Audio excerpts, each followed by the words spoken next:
खबर से है, आप देख रहे हैं इंडिया न्यूज। आपके साथ मैं हूं चित्रा त्रिपाठी। बड़ी खबर से इस बुलेटिन की शुरुआत हम करेंगे। बीजेपी के वरिष्ठ नेता लालकृष्ण आडवाणी ने जम्मू कश्मीर के मुख्यमंत्री उमर अब्दुल्ला को नसीहत दी है कि वो बीजेपी के लिए सोच समझकर भाषा का इस्तेमाल करें। अपने ब्लॉग में आडवाणी ने लिखा है कि बीजेपी के लिए धोखेबाज शब्द का इस्तेमाल सही नहीं है। दरअसल पिछले दिनों धारा 370 को लेकर उमर अब्दुल्ला ने बीजेपी पर निशाना साधा था। उमर ने कहा था कि अगर बीजेपी में हिम्मत है तो वो धारा 370 हटाकर दिखाए।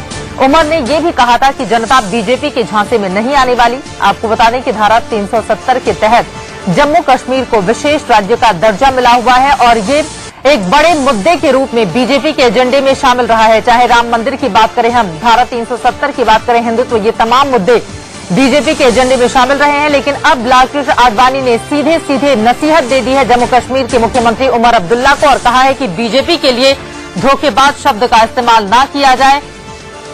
उमर अब्दुल्ला ने बीजेपी पर धारा 370 को लेकर टिप्पणी की थी, जिसके जवाब में लालकृष्ण आडवाणी की ओर से ये तमाम बातें अपनी ब्लॉग में लिखी गई हैं।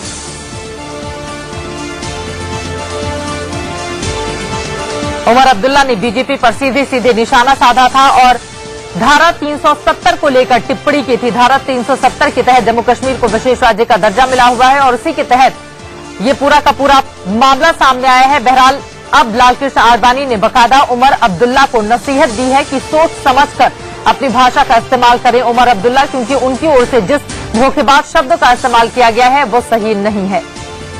हमारे संवाददाता यतेंद्र देंगे और ज्यादा जानकारी। यतेंद्र, क्या कुछ लिखा गया है ब्लॉग में लालकृष्ण आडवाणी की ओर से?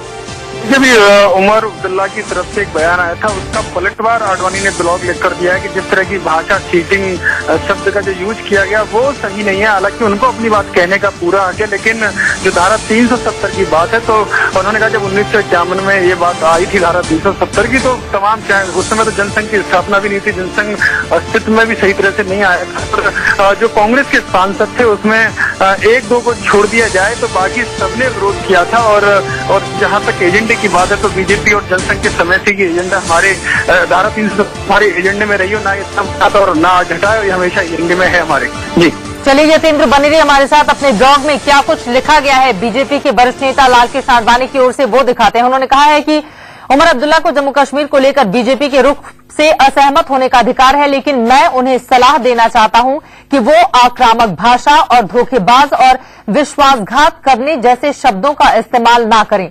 उमर अब्दुल्ला को ये जानना चाहिए कि जब जम्मू कश्मीर को 1949 में संविधान सभा ने आर्टिकल 370 के तहत विशेष राज्य का दर्जा दिया था, तब उस समय जनसंघ का जन्म भी नहीं हुआ था। ये लिखा गया है लालकृष्ण आडवाणी की ओर से। और इस वक्त हमारे राजनीतिक संपादक मनीष अवस्थी भी हमारे साथ फोन लाइन पर जुड़ चुके हैं। मनीष, लालकृष्ण आडवाणी की ओर से जो ब्लॉग लिखा गया है उसे किस तरह से लिया जाए? देखिए, मुझे ऐसा लगता है चित्रा की ये चुनावी मौसम की शुरुआत है और उसके तहत तमाम इस तरह के आरोप प्रत्यारोप और टीका टिप्पणी और तीखी टिप्पणियां और तेज होंगी। मुझे ऐसा लगता है जिस अंदाज में जम्मू कश्मीर के मुख्यमंत्री उमर अब्दुल्ला ने कहा कि भाजपा में अगर हिम्मत है तो वे अनुच्छेद 370 हटाकर दिखाएं, तो इसी बात को लेकर आडवाणी का ये ब्लॉग उसका करारा जवाब के रूप में देखा जाना चाहिए कि चुनाव के मौसम को देखते हुए निश्चित है कि जब नरेंद्र मोदी पठानकोट गए थे तो ऐसी अंदर के सूत्रों से जानकारी आ रही थी, अंदर के हवाले से ऐसी जानकारी आ रही थी कि वो हो सकता है अनुच्छेद 370 पर बात करें, लेकिन वो अपने आप को बचाते रहे। लेकिन इस बात की सुगबुगाहट का एहसास करते ही उमर अब्दुल्ला का ये कहना सीधे तौर पर चुनाव के दौरान इस तरह की भाषा का इस्तेमाल कर अपने लोगों को अपनी ओर रखने के लिए, और क्योंकि उसमें उन्होंने एक चीज और कही थी उमर अब्दुल्ला का जो मुझे याद आता है, उन्होंने कहा था कि इस तरह का मुद्दा उठाकर, धारा 370 का मुद्दा उठाकर बीजेपी लोगों की भावनाओं को भड़काना चाहती है। तो वो अपने लोगों को ये बताना चाह रहे हैं, कश्मीर के लोगों को ये बताना चाह रहे हैं कि ये जो हमें एक विशेष दर्जा प्राप्त हुआ है, इनके मंसूबे कुछ भी हों लेकिन हम होने नहीं देंगे। तो आडवाणी का आज उसके 370 पर जो उमर का बयान था उस पर ये जवाब है। और आडवाणी भी ये जानते हैं जिस तरह की भाषा और तमाम शालीनता का पाठ आडवाणी पढ़ा रहे हैं, उसके तहत ये साफ बात है कि वो भी अपने सेगमेंट को एहसास दिलाना चाहते हैं कि कोई अगर हम पर इस तरह की टिप्पणी करेगा तो हम शांत नहीं बैठेंगे। और फिर आडवाणी का ये ब्लॉग साफ बताता है कि आडवाणी बीजेपी में पूरे तौर पर सक्रिय हैं और वो भी जानते हैं कि चुनावों के दौरान इस तरह के बयानों की जरूरत और महत्ता क्या होती है। बिल्कुल, और बीजेपी के तो एजेंडे में शामिल रहा है, चाहे धारा 370 की बात करें, समान आचार संहिता की बात करें या फिर राम मुद्दे की बात करें, तो क्या ये माना जाए, और जिसका जिक्र मनीष आपने भी किया, कि अपनी पूरी सक्रियता को दिखाने की कवायद के तहत भी इस ब्लॉक को देखा जाए? हाँ, मेरे ख्याल से वो देखा जाना जरूरी भी है और समझा भी जाना चाहिए कि आडवाणी अगर ब्लॉग पर इस तरह की बातें लिख रहे हैं तो उसमें बीजेपी की सोच है, उनकी सोच है, और वो एक मार्गदर्शक और विचारक के रूप में ये सारी बातें रख रहे हैं। लेकिन बीजेपी पर इस तरह की टिप्पणी वो बर्दाश्त नहीं करेंगे जो उमर अब्दुल्ला ने कही है, ये साफ संकेत जाता है। मनीष, एक चीज और है, अभी हाल ही में हमने देखा था कश्मीर के लोगों को लेकर नरेंद्र मोदी की ओर से भी तमाम बातें सामने आई थी और उसके बाद से फिर एक अलग तरह की राजनीति शुरू हो गई। उधर से उमर अब्दुल्ला का बात 370 को लेकर, इस पूरे मामले में एनसीपी का जो नेशनल कॉन्फ्रेंस का रुख रहा है उसको किस तरह से देखा जाए? धारा 370 की इस तरह से बात कर देना और उसके बाद विश्वासघात और तमाम शब्दों का इस्तेमाल किया जाना उमर अब्दुल्ला की ओर से क्या दिखाता है?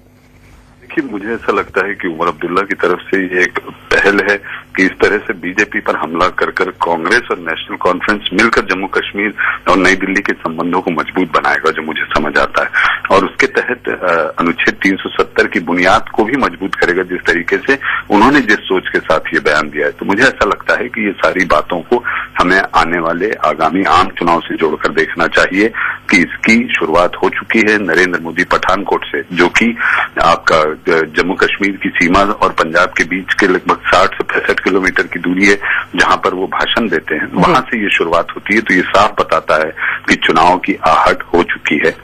चलिए, शुक्रिया मनीष इस पूरी जानकारी के लिए। चुनाव की आहट हो चुकी है और उसी आहट के तहत लालकृष्ण आडवाणी की ओर से ये सक्रियता भी दिखाई गई है। उन्होंने सीधे सीधे उमर अब्दुल्ला को नसीहत दी है और कहा है कि धोखेबाज और विश्वासघात जैसे शब्दों का इस्तेमाल ना करें उमर अब्दुल्ला।